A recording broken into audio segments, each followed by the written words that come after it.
예, 오늘 우리 함께 나눌 말씀은 베드로전서 2장 11절, 12절, 2절 말씀 보겠습니다. 베드로전서 2장 11절과 12절, 2절 말씀입니다. 제가 갖고 있는 성경은 379페이지에 있습니다. 네, 우리 첫인 줄 알고 우리 같이 한번 함께 봉독하도록 하겠습니다. 시작. 사랑하는 자들아, 거류민과 나그네 같은 너희를 권하노니 영혼을 거슬러 싸우는 육체의 정욕을 제어하라. 너희가 이방인 중에서 행실을 선하게 가져 너희를 악행한다고 비방하는 자들로 하여금 너희 선한 일을 보고 오시는 날에 하나님께 영광을 돌리게 하려 함이라. 아멘. 기도하시겠습니다. 살아계셔서 역사하시는 하나님 아버지, 오늘도 하나님의 뜻과 하나님의 인도하심을 통해서 아버지 하나님 앞에 보내게 하시고 또 이 시간 또 말씀을 통해서 또 하나님께 향한 예배를 통해서 하나님의 영광을 나타내고자 합니다. 주님 이 시간 역사해 주셔서 예배하는 가운데 하나님을 만나게 하시고 성령의 능력과 성령의 충만함을 참하는 축복의 시간 되게 하여 주시옵소서. 오늘도 현장 예배를 참석하지 못하고 또 이렇게 영상으로 예배 드려야 하는 우리 사랑하는 믿음의 용사들을 기억해 주시고 저희들이 하나님께 향한 그 마음을 받아주셔서 아버지 앞에 들어줄 때 하나님의 은혜가 저희들의 삶 속에 있게 하시고 비록 육신은 떠나 있지만 그 가운데 성령의 역사심을 통해서 현장 예배로 드려지는 그 모습과 똑같은 은혜가 저희들에게도 있게 하여 주시옵소서. 부족한 종의 입술을 열어서 말씀을 증거하고자 하오니 이 말씀에 하나님 함께 해주셔서 성령님께서 원하시는 말씀으로 증거되게 하시고 또 전하는 자와 듣는 자가 하나가 되게 하셔서 하나님의 영광을 보게 하여 주시옵소서. 주께서 이 모든 것을 이루어 주실 줄로 믿고 감사와 찬양을 하나님께 드리오며 우리 주 예수 그리스도의 이름으로 기도드리옵나이다. 아멘. 할렐루야. 주 안에서 여러분을 사랑합니다. 정말 하나님께서 여러분 한 분 한 분을 사랑하시기에 또 오늘 이 자리에 비록 우리가 현장 예배는 드리지 못하지만 영상으로도 이렇게 예배를 드릴 수 있게 하신 하나님께 감사하면서 오늘도 말씀을 통해서 은혜가 되게 하시고 또 말씀을 통해서 성령의 능력을 체험하게 하시고 또 비록 여러 가지 상황 속에 힘들고 어렵지만 그러나 다시 한번 하나님이 주는 은혜 가운데서 새 힘을 얻고 승리하며 살아가는 믿음의 용사가 되시기를 주의 이름으로 축원합니다. 최근에 제가 잘 알고 있는 목사님 두 분이 하나님의 부르심을 받았다라고 하는 소천 소식을 들었습니다.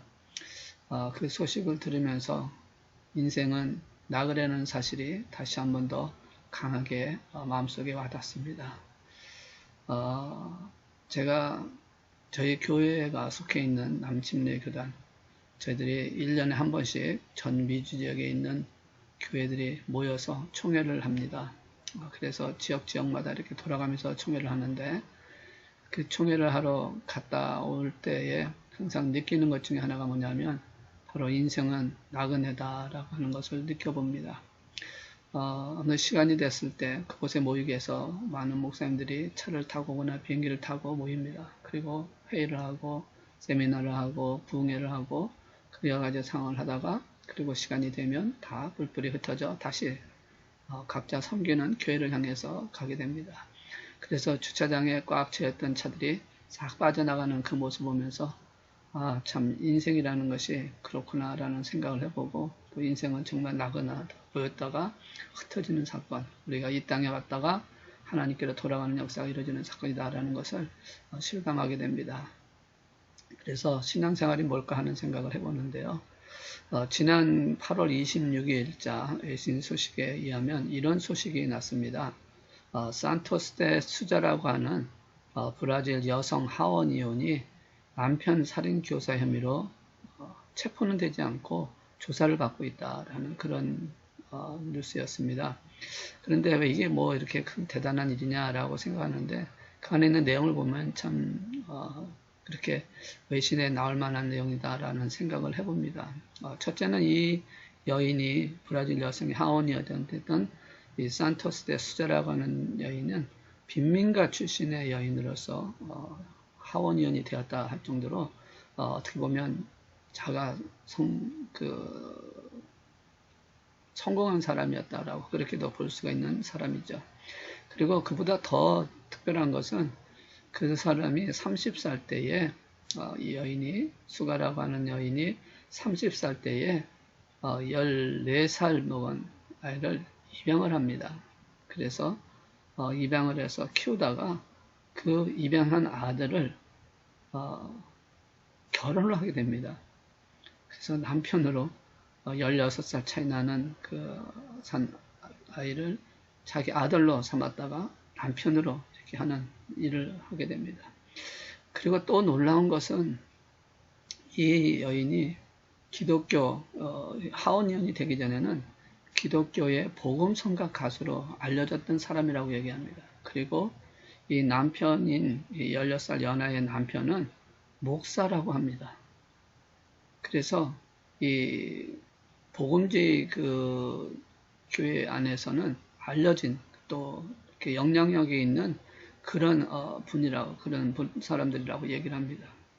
그런데 이분들이 가정 불화로 인해서 몇 차례 그 여인이 남편을 독살하려고 하는 것도 있었는데 실패로 돌아가서 결국은 자기 입양한 아이들 중에 자기 아이들을 통해서 그 남편을 총격을 통해서 살인하는 사건을 일어났다라고 얘기를 하고 있죠. 참 이해할 수 없는 부분이고 또 이것을 어떻게 받아들여야 되나 하는 것을 생각해 봅니다. 신앙이 무엇인가 라는 생각을 봅니다. 근데 그들이 그럼 왜 가정 불화가 있으면 이혼하면 됐지라고 하는 생각을 하는데 기독교인으로서 이혼하는 것은 할 수 없다라는 그런 신앙을 갖고 있다가 결국은 살인하는 것으로 끝나는 사건을 보여주고 있는데 이게 과연 신앙생활이라는 것일까? 이것이 과연 신앙인가 하는 것을 한번 생각해 봅니다. 사람들의 눈치를 보고 자신을 거룩한 채 보이기 위해서 그것을 감당하는 것이 과연 신앙이냐? 사실 참 신앙생활이라는 것이 겉으로 보여지는 것이 신앙생활이 아니라 중요한 것은 내면이 중요한 것이죠. 아무리 겉으로 정결한 것처럼 성숙한 것처럼 또 열심히 교회 참여하고 예배 드린다 할지라도 그 내면이 세상의 것으로 가득 찼다면 그것은 신앙생활을 하는 것이 아니라 자기의 그런 그 외적인 그 자신을 가시하고 있는 생활을 하는 것과 똑같다는 것이죠. 물론 신앙생활을 한다고 예수처럼 실제 되는 것은 아니죠. 삶의 문제가 사라지고 병들지 않고 출세하고 성공하는 것 아닙니다. 또 병도 낫고 문제가 해결되고 이러한 부분들이 신앙의 본질이 아니라는 것이죠. 가정에 문제가 없고 자녀들의 문제가 없고 코로나도 피해가고 물론 그럴 수도 있습니다. 또 아니도 되지만 또 그렇게 되어질 수도 있습니다. 그러나 이것 자체가 신앙의 본질은 아니라는 것이죠. 신앙의 본질은 뭘까요? 신앙생활은 무엇일까요? 신앙생활은 연약한 인간으로 살 수밖에 없다는 것을 알아야 합니다. 우리가 예수를 믿고 하나님의 자녀가 되었다 할지라도 우리는 완전한 자가 아니라 예수님처럼 되는 것이 아니라 우리는 연약한 인간으로 살 수밖에 없다는 것이죠. 그래서 우리는 강한 존재가 아니라는 것을 스스로 알고 나 스스로는 강해질 수 없다는 것을 이해하고 받아들여야 된다는 것이죠. 오직 하나님의 손에 붙들릴 때 오직 하나님부터 능력을 받아야만 우리는 강하게 세상을 이기고 살 수 있다는 것을 우리는 점검해야 한다는 것입니다. 만약에 내가 강해지면요 어떤 일이 일어납니까? 하나님은 사라지고 오만함과 교만함이 나를 이끌어가게 된다는 것이죠. 자, 이렇게 되어지면 겉으로 볼 때는 온전한 신앙인처럼 보인다 할지라도 빈 껍데기 신앙으로 능력도 없고 감격도 없고 기쁨도 없이 살아가는 것입니다. 열심히 신앙생활을 하는 것 같지만 그 안에 하나님 주시는 평안, 하나님 주시는 감격, 하나님 주시는 기쁨이 없이 살아가게 되어 있다는 것이죠. 그런데 이런 현상은 이때만 일어났던 사건이 아니라 과거에 일어났던 사건이 아니라 평안할 때 일어났던 사건이 아니라 아무 때고 다 일어날 수 있는 사건이라는 것을 말씀하고 있다는 것이죠. 오늘 말씀은 바로 이런 시대를 사는 우리에게 주시는 말씀이라는 것입니다. 당시 상황이 어땠을까요? 베드로전서를 기록했던 그 당시의 상황은 핍박받고 박해 속에서 흩어져 사는 그런 힘든 시기들 속에 있는 성도들에게 보내준 말씀이라고 볼 수가 있습니다. 자, 11절에 있는 말씀 보시면 사랑하는 자들아 거름인과 나그네 같은 너희를 권하노니 영혼을 거슬려 싸우는 육체의 정욕을 채워라. 그래서 여기 거름인과 나그네 같은 너희를 권한다라고 말씀하고 있습니다. 이 거름인과 나그네라는 이 말은 무슨 말입니까? 동일한 의미를 갖고 있는데요. 즉 집을 떠난 사람이다 라는 것이죠. 왜 이들은 집을 떠난 사람이 되었을까요? 바로 자유로운 신앙생활하기 위해서 집을 떠난 자들입니다. 신앙을 위해서 떠난 자들이에요. 핍박과 박해를 피해서 신앙의 자유를 위해서 떠난 사람이라는 것입니다. 이 글로벌 시대인 지금도 세계가 온 곳에 하나로 여전히 이 시대에도 다른 나라에 가 산다는 것, 용기나 수없이 그 어려운 가운데를 견디지 않으면 감당할 수 어렵다는 것이죠. 얼마나 힘이 드는지 모른다는 것입니다. 그런데 2000년 전에 고향과 친척과 광대를 포기하고 이별하고 떠난다는 것은 정말 신앙 외에는 할 수 없는 사건이라는 것이죠. 이들의 믿음은 대단한 믿음입니다. 신앙을 위해서 모든 것을 포기하고 떠날 수 있었다는 것. 마치 지금 선교사님들이 선교를 위해서 모든 것을 버리고 새로운 곳, 이방인이 있는 곳, 참 풍토가 다르고 문화가 다른 그 참 척박한 곳에 가는 것은 정말 대단한 것이라고 말씀하고 있는 것입니다.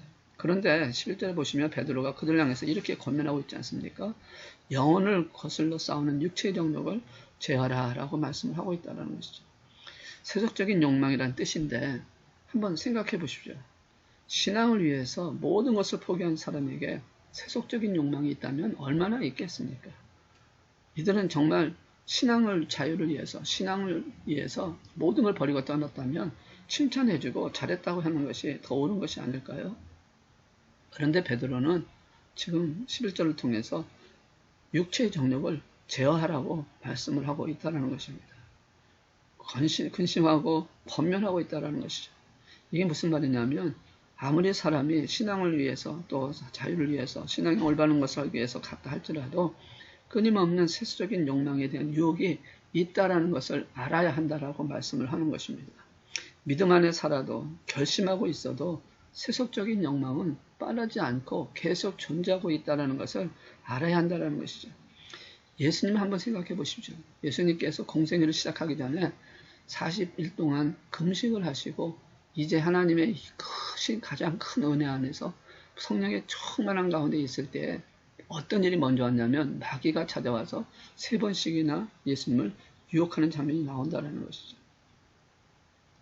하나님께 모든 걸 맡긴다라고 하는 금식, 내 생명까지도 하나님께 드리겠다는 그런 결단을 통해서 충만한 역사, 풍성한 은혜, 성령의 충만함을 갖고 있는 예수님께 찾아와서 마귀가 유혹을 했다고 한다면 이런 마귀가 오늘 이 세상 속에 살아가고 있는 우리에게 가만히 있겠냐라는 것이죠.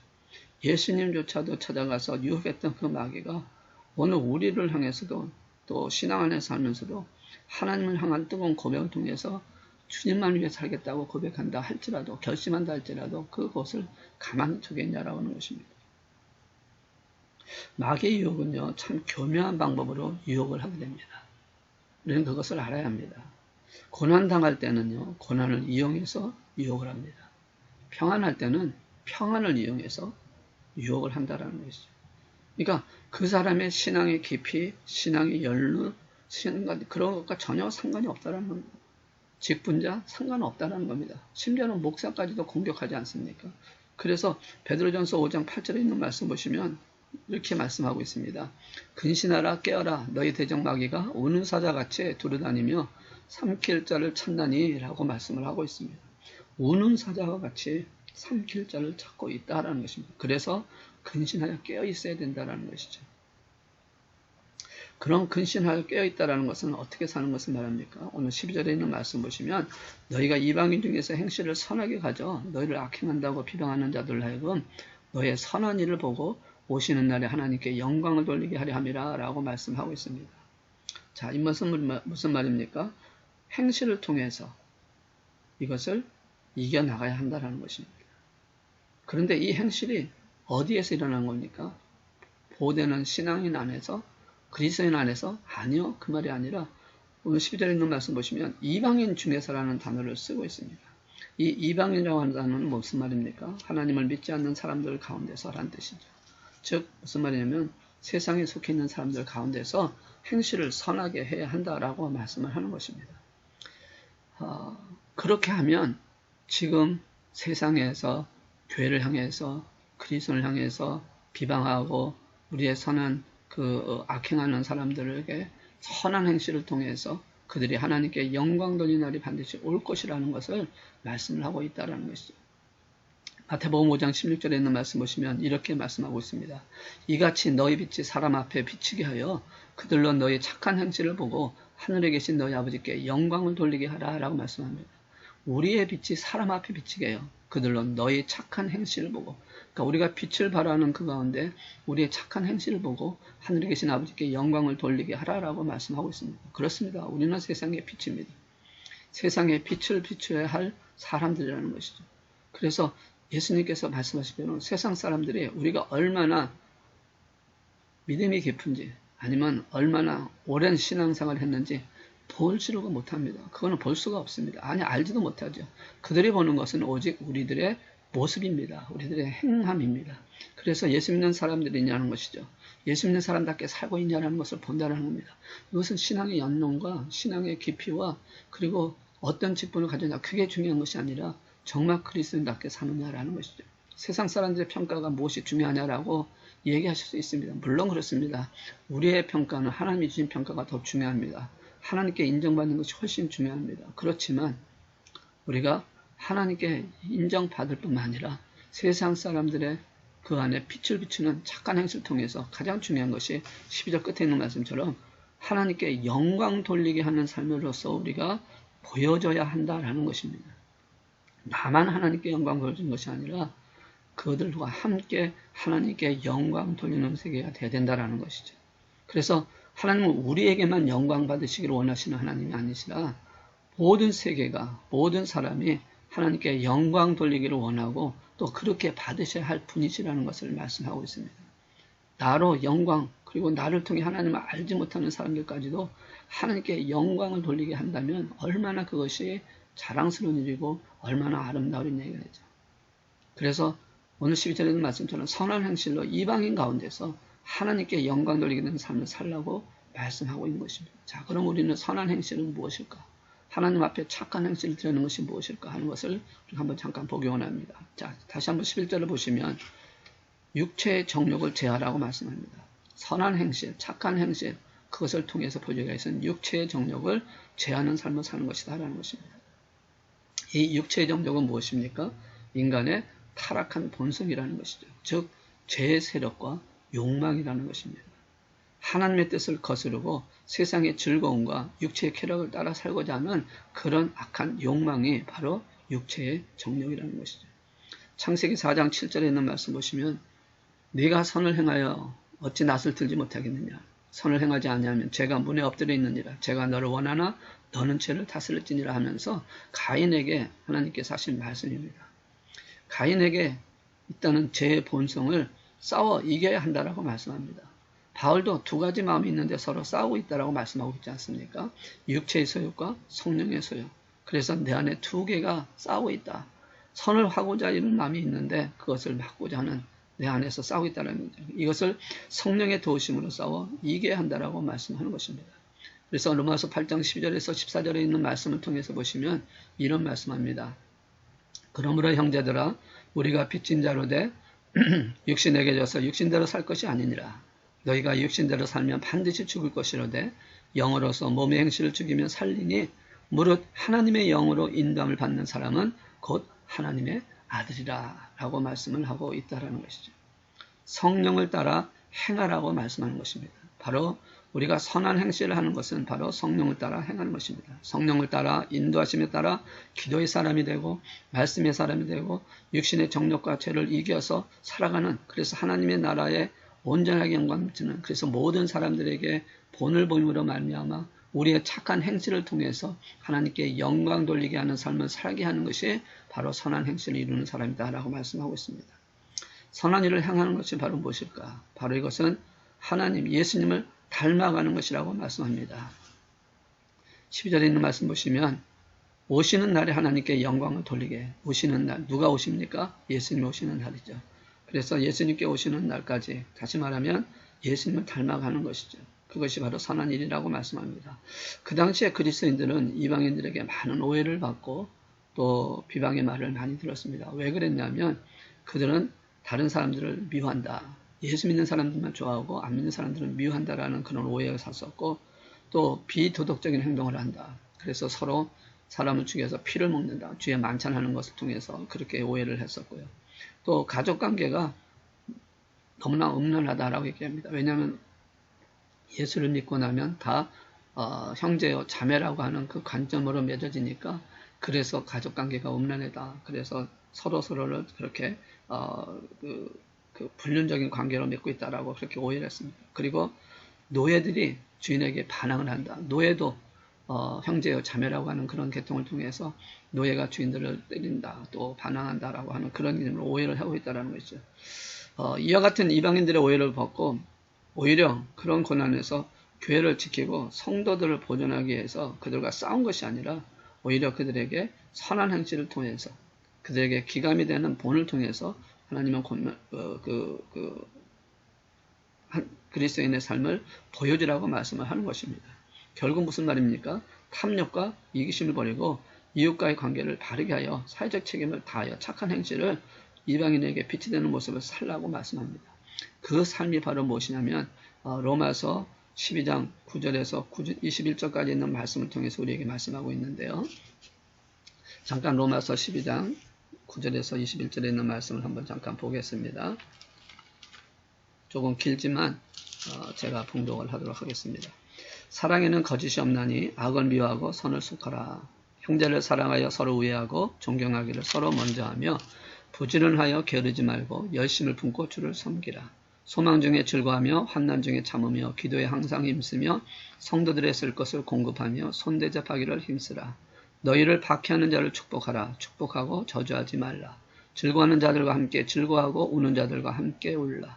서로 마음을 같이하며 높은 데 마음을 두지 말고 도리어 낮은 데 처하며 스스로 죄 있는 채 하지 말라. 아무에게도 악을 악으로 갚지 말고 모든 사람 앞에서 선한 일을 도모하라. 할 수 있거든 너희로서는 모든 사람과 더불어 화목하라.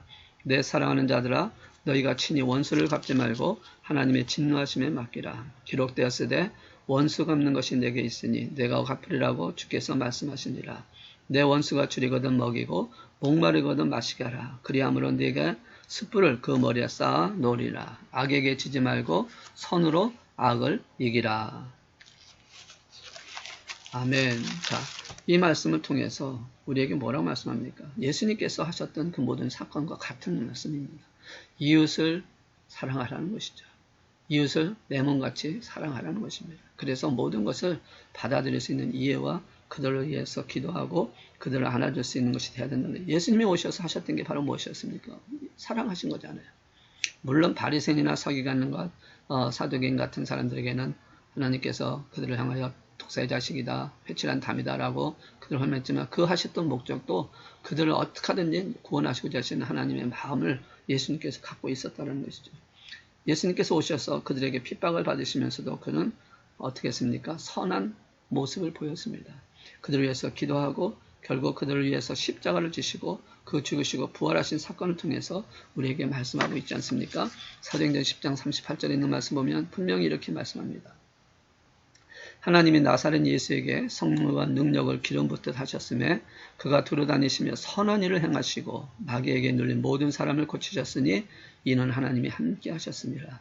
두루다니시며 선한 일을 행하신 것이 무엇입니까? 구원하는 병자를 고치고 그들을 사랑하고 그들에게 먹을 것을 주고 이런 필요한 걸 주시는 그런 모든 걸 말씀하고 있습니다. 우리도 바로 이런 삶을 살아야 한다는 것이죠. 그들을 멀리하고 그들을 배척하고 그들은 악한 자니까 그들과 대화도 나누지 않고 그들과 함께하지 않는 삶을 산다면 교회는 존재 가치가 없어지기 시작한다는 것이죠.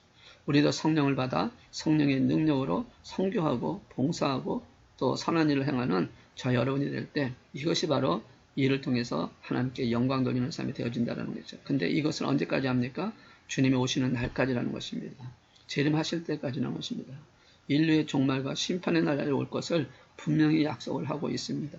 그래서 큰 오해나 핍박이나 또 욕이나 옥에 갇히고 죽임을 당한다 할지라도 끝까지 참고 선한 일을 행해야 한다는 것을 우리에게 말씀을 하고 있습니다. 이를 감당할 수 있도록 은혜를 넘치게 주신다고 고린도후서 9장 8절에 말씀하고 있습니다. 하나님이 능히 모든 은혜를 너에게 넘치게 하시나니 이는 너희로 모든 일에 항상 모든 것이 넉넉하여 모든 착한 일을 넘치게 하게 하려 하심이라 라고 말씀합니다. 사실 지금 우리의 상황은 이방인에게 선한 행실을 보여주지 못하고 있는 게 사실입니다. 미국에 있는 우리 한인교회들도 지금 한국에서 일어나고 있는 사건으로 인해서 그 영향을 받고 있다는 것입니다. 그래서 세상으로부터 지탄받고 교회 의상이 그리스도인들의 모습들이 점점 추락하고 있는 게 사실입니다. 이런 일이 일어나지 않았으면 참 좋았을 텐데 이미 일어난 일이고 그래서 이것은 어쩔 수 없지만 또 잘 대처를 했으면 또 그것이 큰 문제가 되지 않았을 텐데 또 대처도 잘못했던 것도 사실입니다. 물론 이것이 몇 교회의 작은 실수라고 하지만 정교에 대한 핍박을 받을 수밖에 없는 것은 교회라고 하는 하나의 공동체이기 때문에 그렇습니다. 이방인들에게서만 나타나는 것이 아니에요. 근데 이 교회에 대한 반항, 교회에 대한 인정하지 못하는 이 모든 것들이 이방인들, 교회 다니지 않는 사람에 나타나는 것이 아니라 교회 안에서도 일어나고 있다는 것이 심각한 문제라는 것입니다. 교회에 대해 실망합니다. 그리스도인에게 실망합니다. 초신자들이 더 그렇죠. 그래서 이 문제를 해결하지 않고는 우리가 정말 하나님께 영광 돌리는 삶을 살기가 너무 어렵다는 것이죠. 이때에 정말 우리가 어떻게 되겠습니까? 특별히 이 코로나로 인해서 일어나는 그 모든 상황 속에서 지금 많이 문제가 일어나는 것을 이제 이 코로나가 진전되어지고 이제 끝나는 현상이 됐을 때 과연 어떻게 우리 교회가 또 우리 성도가 살아가야 되는지 어떤 방향으로 가야 되는지를 분명히 알아야 된다는 것입니다. 저는 이것을 놓고 참 많이 기도합니다. 물론 이 한 사람의 기도가 모든 교회를 바꿀 수는 없겠지만 우리 교회로부터 시작하고 또 그래서 주위에 있는 교회도 영향을 미쳤으면 하는 마음이 있습니다. 코로나 이후에 나타난 현상에 대해서 가장 기도하는 것이 두 가지가 있습니다. 하나는 뭐냐면 교회에 모이는 것이 이제 좀 더 쉽지 않게 되어질 것이라는 것이죠. 우리 교회는 그래도 큰 문제가 없습니다. 우리는 열심히 모였고 지금까지 하나님 앞에 예배드리는 것을 놓치지 않고 있었기 때문에. 그렇지만 다른 교회들은 심히 어렵다는 것이죠. 만약에 우리 교회도 초신자가 있거나 아니면 또 연약한 자들이 있다고 했으면 우리 교회도 아마 그렇게 될 수도 있을 수 있습니다.